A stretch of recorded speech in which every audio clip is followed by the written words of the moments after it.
एक विशाल साया आकाश तक फैला हुआ है, जिसकी आंखों से लपटें निकल रही हैं और धरती कांपने लगती है।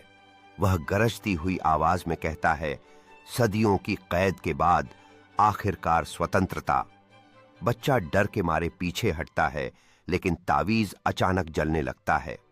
एक नूर भरी चमक प्रकट होती है और धीमी आवाज में बच्चे को कहती है, अगर हिम्मत है तो साए को कैद में वापस भेज दो, वरना यह दुनिया कभी सुरक्षित नहीं रहेगी।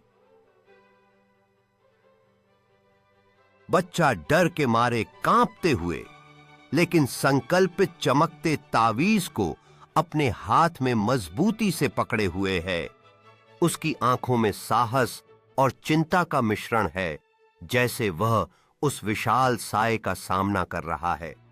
तावीज के चारों ओर एक प्रकाश का चक्र घूमता है, जो काले साए के विपरीत है, जबकि बच्चा दृढ़ खड़ा है, उस साए की चुनौती का सामना करने के लिए तैयार है।